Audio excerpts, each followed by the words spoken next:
like Obama, like some tell him to information? investigate 9/11. Do your own research. Think for yourself. Don't believe anything anyone says. Don't even believe us. Look up the stuff for yourself. There's plenty of information out there. Over 1,200 architects and engineers are calling for a new investigation because we found explosives in the Trade Center debris. Who's got the guts to hold this up in Obama's face? It's scientific proof, and I dare anyone to open a debate with us. All you have to do is scientific proof. These aren't especially theories. designed to get through the Secret Service. We are Change Madison. Hold it up to the size of a handkerchief. Yeah, It's been used that's all right. over the I'm country. 12. That's right, yeah. This guy is a military demolitions expert, like Jesse Ventura, and both of them say the obvious. These were obvious 3 controlled demolitions of 3 skyscrapers in New York. And tell me that came down from an office fire. I'm a demolitions expert. I know better. 1,000 architects and engineers, actually 1,300 now, say the same thing. In public, using their names. We're going to bring Richard Gage here. Interesting information. You can do your own research. It's about critical thinking. It's about making up your own mind, not listening to us or anyone else. All right, everybody, you're not going to believe this. We're over here at St. Vincent, which is something similar to the Salvation Army, where you can drop off your unused stuff and somebody else can then buy it. And ironically, what we have is somebody giving away their American flag. Is this just not symbolic as to what's happening in our country today? That we're just giving up our freedoms. And, you know, it's just... Unused flag. Yeah, it's just sad and makes me kind of sad, I guess. That's just... So, hopefully a real patriot gets to pick that flag up. Well, that's better than throwing it in the trash. If you give it to the Salvation Army, maybe somebody will use it. You know, right. Someday. It'll be good for something. They'll patch it up and it'll be good as new. I hope so. Just documenting this one little thing.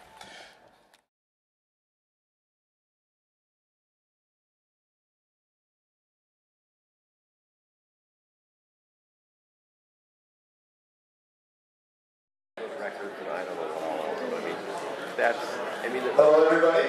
Yes. Thank you for coming out.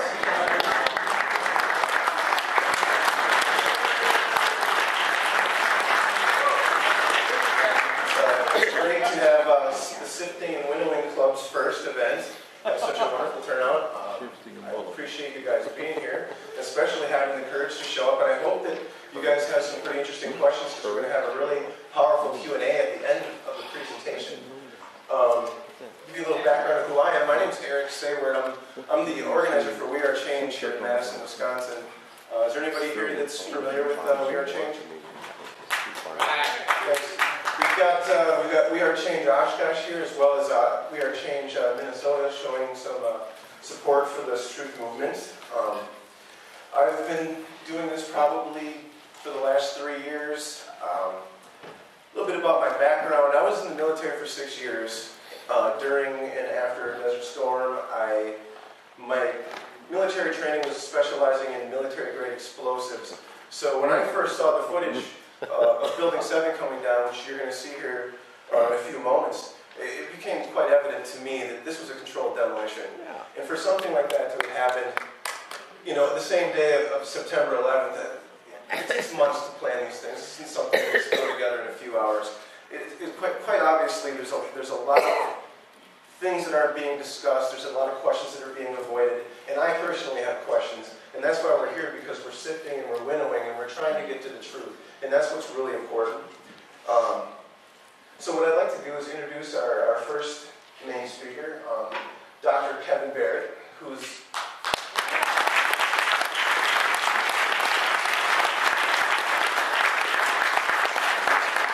taught French, English, folklore, Arabic, and he's done a lot of religious studies. He's been on Fox News, MSNBC, CNN, you pretty much name it. He's also an author. He's written 2 books, Questioning the War on Terror and Truth Jihad. He also runs a radio show. You can find it at truthjihad.com. So without further ado, I'd like to introduce Dr. Kevin Barrett, who is a good personal friend of mine.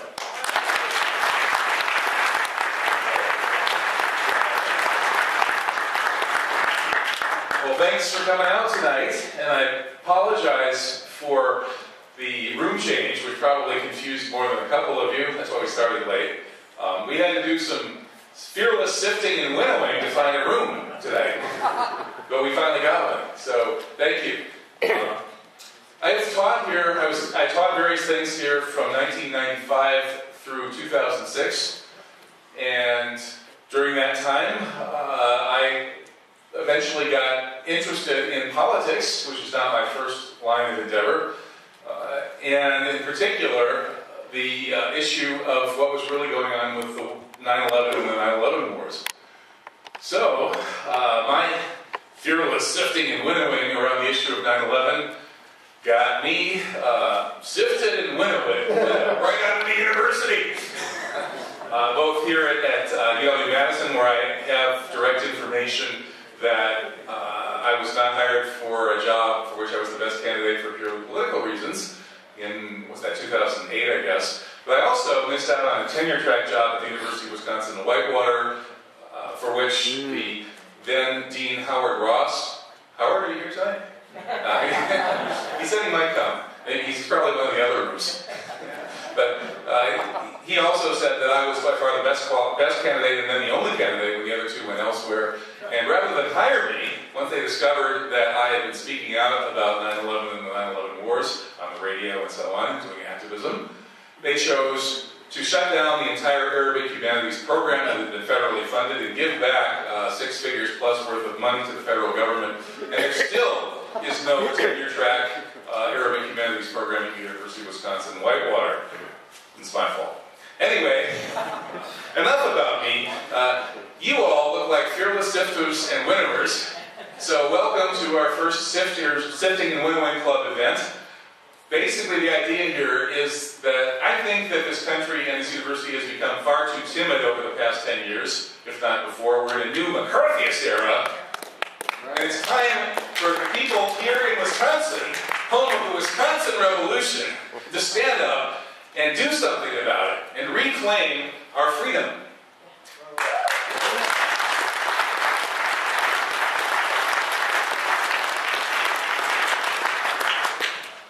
The motto of this university, as you well know, talks about the fearless sifting and winnowing, which is the only way that truth can be found. It's time to start doing that again. And so we have these forms, which many of you got already, and if you didn't, they're over on that table in the corner. Please sign up and become a member of the Sifting and Winnowing Club.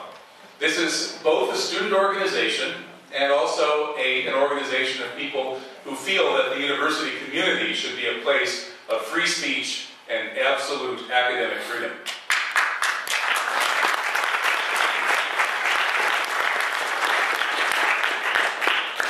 Our next event is next week, exactly the same time as tonight. Thursday, 7 p.m. We're meeting in the Paul Bunyan Room at the Memorial Union. And if all of you come, that room is going to be pretty full.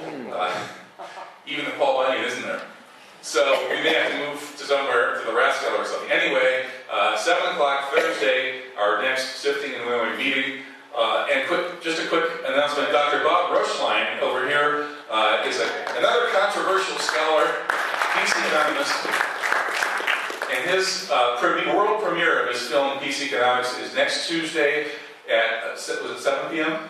Yes. 7 p.m. at the Midvale Library, at the corner of Midvale and Tokay Boulevard. So just turn left at Hilldale. Okay, turn left at Hilldale, go on out to Tokay Boulevard. And that's Tuesday, 7 p.m. So next... Sequoia Library. Sequoia Library. Thanks. And so Tuesday and Thursday of next week, 7 p.m. are our next two happenings. Tonight, we have a very, very special guest speaker. When I first started talking about 9/11 in teach-ins on the library mall, I would have engineers, architects, science professors walk up to me and tell me I didn't know what I was talking about. At that time, there were only a couple of engineers in the U.S. who were on record saying the things that Richard Gage and his 1,300 plus architects and engineers are saying today.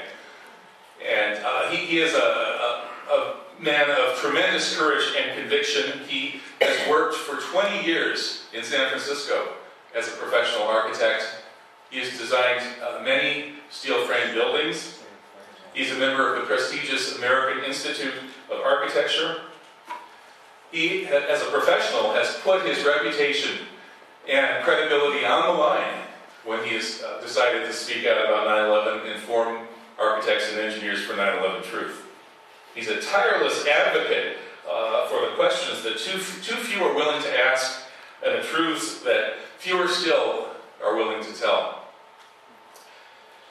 After hearing a radio interview with David Ray Griffin, who some of you may have seen here in 2005, he was inspired to found Architects and Engineers for 9/11 Truth, which consists of more than 1,400 now, Richard? Yeah, more than 1,400 architects and engineers, and another 10,000 people who are all on record demanding a new investigation of what really happened to those 3 skyscrapers on September 11th, 2001. He's spoken to over 150 packed audiences ranging from 100 to 700 plus in and out of the U.S. And we're very, very fortunate to have him with us today here at the University of Wisconsin-Madison. Let me bring on one of my personal heroes, Richard Gage, AIA.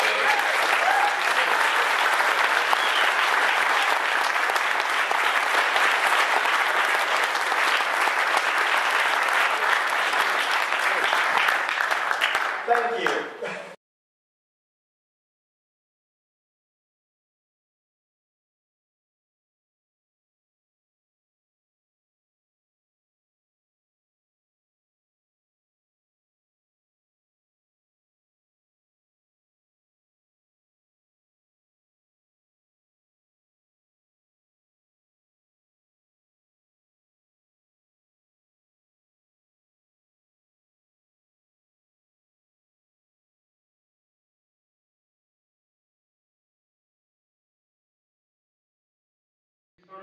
Alluded to it. Why is it so hard to get this out in the mainstream? Like, it seems like I've heard talk shows where people will bring this up, and you're immediately like smeared by this. Yeah. And people, and the talk show hosts themselves they're afraid they might believe it, because I think the evidence is so overwhelming, but they don't want to talk about it. They seem to be invested in covering up this story, whether they're on the right or they're on the left. Now, whether that's consciously done or whether it's unconsciously done out of emotional resistance to these truths and the implications of them, one would have to speculate in most cases. It's a real problem. Maybe it has something to do with a quote that William Casey, the former CIA director, made before he was terminated. He said, the CIA owns everyone of any significance in the mainstream media. That's an extraordinary acknowledgement by the head of the CIA. William Colby. William Colby. Who's Casey? He's known. He was Ron Contra. Reagan. Thanks. Sorry about that. And so you can Google Project Mockingbird, which is the CIA's effort to infiltrate completely the mainstream media. This is documented by Project Censor, a very important watchdog group out of Sonoma State University. Peter Phillips runs this, and they've documented 25 most censored stories in the mainstream, from the mainstream media. 9/11 being key among them, including our efforts with 9/11 Truth for that effort. Did that help at all? Okay, over here. Good job, Randy. One of my friends who's in denial claimed that in Building 7 there was a huge oil storage tank, and that was the reason that the building imploded. I don't believe that, but have you heard that alibi? Popular mechanics popularized this myth along with many others because Sean Sunder, the lead investigator at NIST, fed him that story. There was diesel fuel in Building 7 because there were emergency generators. But ultimately, NIST came out and said there's no contribution from diesel fuel because it was on the 5th floor where the generators were, and there was no fire on the 5th floor. So they start again. A little bit after the attack, I had seen it suggested perhaps that there were thermite couples placed in the columns during the construction of the Trade Center so that in the future it could be brought down more efficiently. Is there any truth to that? Have you ever been able to determine that? I've talked to a whole number of architects and engineers, and I haven't talked to one of them who's ever heard of this. It's an interesting myth. It comes up every presentation. Nobody would occupy a building if it had incendiaries or explosives in it. Nobody would insure it, and thermite wouldn't last that long anyway. And this is very high-tech thermite, made only in the last 12 years. So it's impossible, I would say, improbable. Okay, and then as far as Building 7 goes, and the structural steel being brought down by fire 3 times that day and never in the history of architecture before that, wasn't Building 7 even more structurally sound than typical steel constructed skyscraper? I mean, in terms of column density and the strength of the steel used, is there any truth to that? Yeah, the Building 7 was designed so that 2 floors, any consecutive 2 floors could be removed and to have open, like this high, atriums throughout the building. So those columns were very stout, designed that you didn't need bracing every 12 feet. That's true. Over here?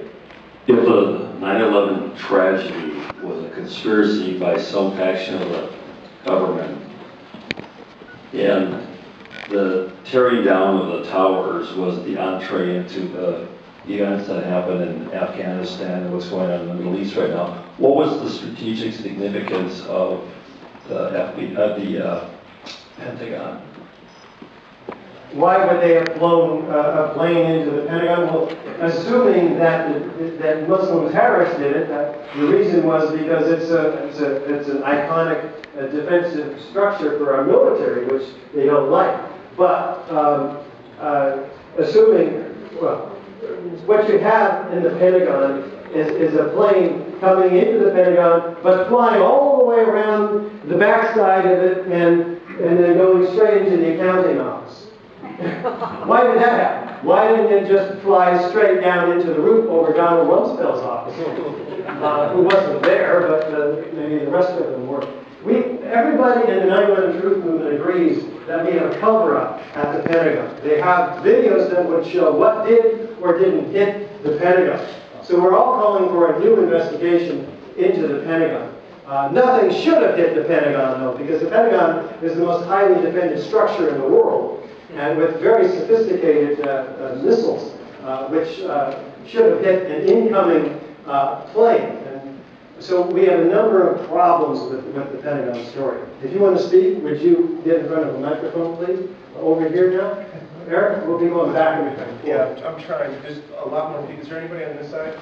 Oh, there's no, okay. Want to stand up in line, guys, over here, and we'll get another microphone. Eric, Kevin?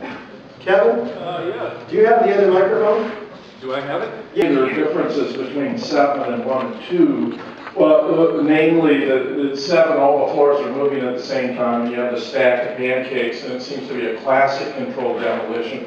With 1 and 2, all the floors remaining stationary, and it's being blown to pieces from the top down. So I tend to describe 7 as a classic controlled demolition, and 1 and 2 as a demolition under control. But clearly not classic. I mean, you haven't virtually destroyed the ground level, for example. Yeah, that makes sense to me. Thanks. Great job. And over here. I just want to make a comment. There's an excellent DVD out there that I saw. Somebody gave me a few years ago, and it's called Loose Change, the second edition. And it goes in great detail of why the government doesn't want you to know about this and how they pulled it off. I don't know if there's copies of that DVD available. It was on Yahoo Video, and it was available on the internet. The government had to take it off at one time. But if you get a hold of that video, it's a very informative DVD that tells you a lot more detail of how this happened and why it happened by our government. Thank you. Yeah, I heard about the reason why the Pentagon, days after the 9/11 event, there was no piece of a plane. That seemed the most suspicious. This other detailed facts came out much later. But what I saw right away, the pictures were taken by witnesses, and I got them an email, and right away I knew that there wasn't any plane that was involved with the Pentagon. And more recently I learned that it would be a Top Gun maneuver, something you cannot do with a jetliner, to hit the Pentagon without all the security issues around it. Plus, the Pentagon would hit the accounting section, like you said, days after Rumsfeld announced that they had no idea where $1.3 trillion in Pearl Harbor, and the President kept his local commanders in the dark and saved the aircraft carriers by sending them out and things like that. So this is... Yeah, just a few comments. I wanted to point out that even so-called progressive journalists like Amy Gordon and Democracy Now! Totally refused to discuss any of the issues involving 9/11. And the other comment I wanted to make was the commission, the official commission would have been even worse off if the war criminal Henry Kissinger had been allowed to have served on the commission as originally proposed. But fortunately, some of the families of the victims found that to be an insult and demanded that that war criminal be removed. Thanks. Doing full of munitions. So there's a lot of crap that's gone down for a long time. Almost. It's the old axiom that truth is the first casualty of war. All right. Thank you. My name is Well, we know a couple of the companies that were brought in to control this investigation were involved. I don't know how many others there are. About we now. Of course, we have it in the State Street corner. We have a delegation. I won't have them next week, but we have a architects and engineers banner that you can find why you can look at, and I update the numbers. And Richard House will be current. I counts with 50 people per minute during very peak summer times, and many times it's like that 3,000 people an hour. Many times just several hours, so thousands of people see the banner.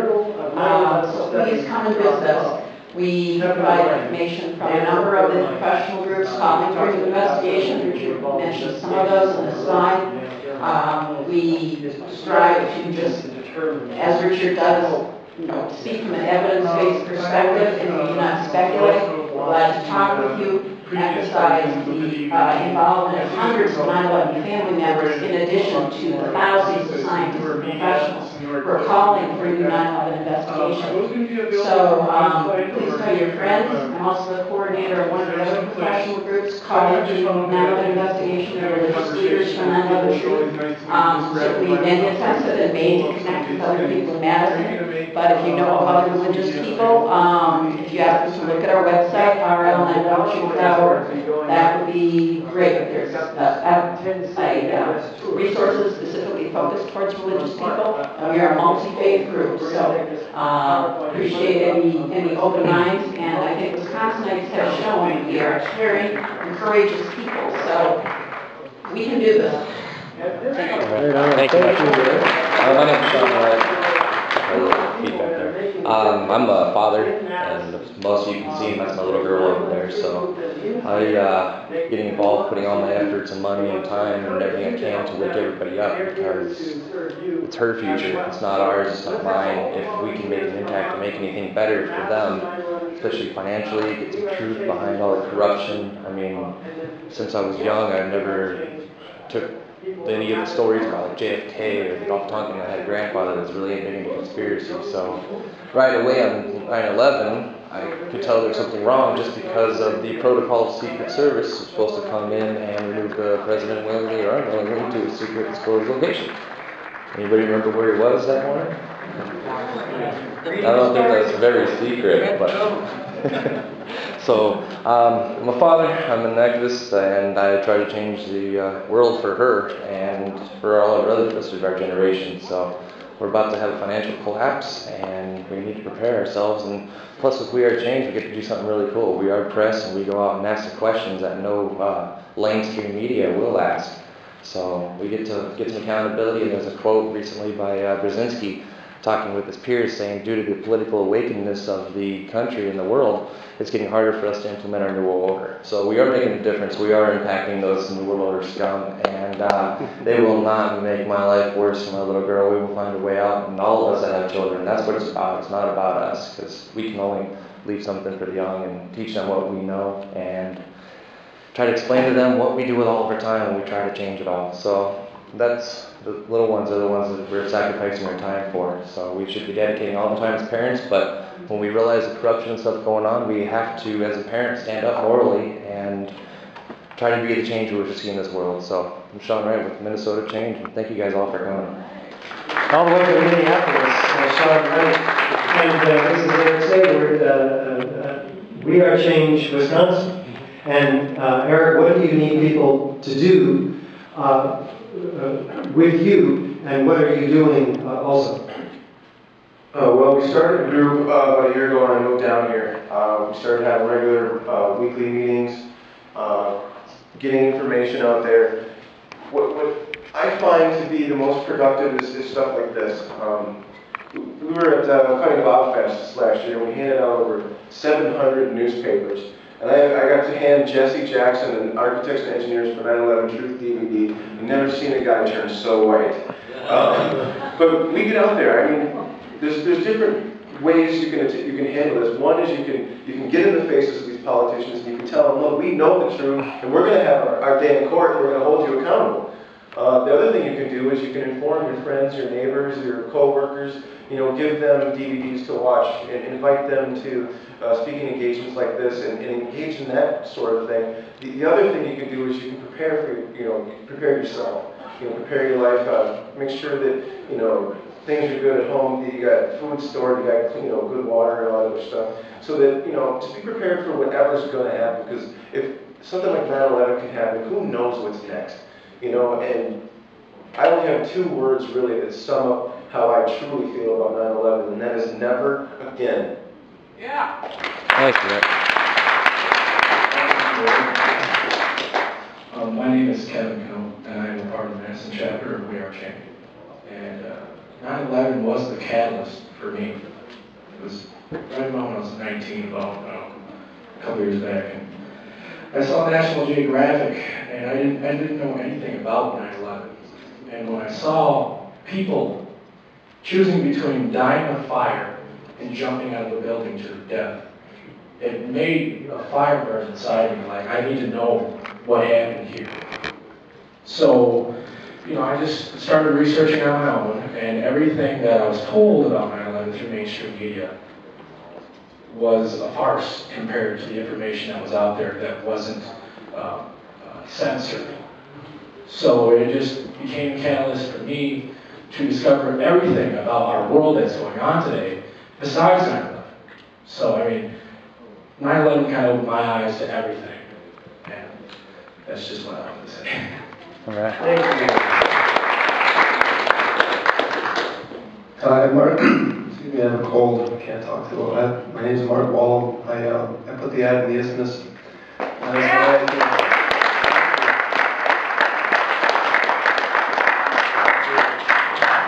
Ask how many people saw it.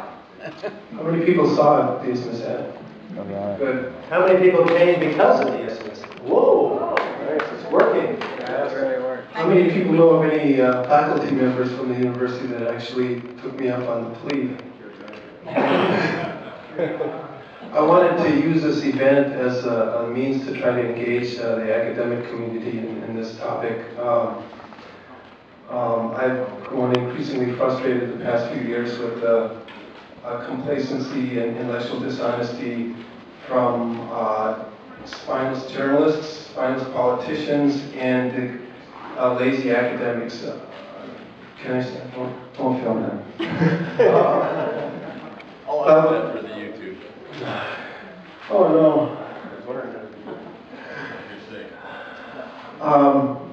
My intent is to try to keep pressure on the academic community and also some of the